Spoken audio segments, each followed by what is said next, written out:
রাগিনী, এখানে আমি দেখছি যে তুমি এক্সেলে কাজ করছো, আর এখানে এক্সেলে কিছু জনের নাম আর তাদের ডেট অফ বার্থ লিখেছো। তো তুমি কি আমায় এদের এজ বের করে দেখাতে পারবে? হ্যাঁ ম্যাম পারবো। করে দেখাও তাহলে।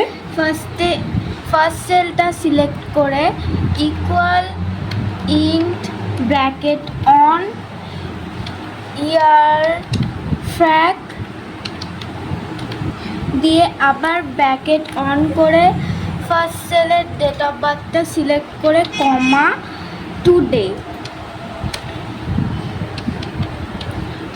লিখে আবার ব্র্যাকেট অন করে ব্র্যাকেট 3টে ব্র্যাকেট ক্লোজ করে এন্টার করে দিলে আচ্ছা, একজনের এজ বেরোলো। একজনের এজ বেরোলো। তারপর আবার ফার্স্ট সেলটা সিলেক্ট করে ওইখান থেকে প্রত্যেকটা সেল সিলেক্ট করে দিলে অটোফিল করে দিলে, তাই তো? হ্যাঁ করতে আমাদের সবার এজ চলে এলো। হ্যাঁ। বাহ, ভেরি গুড।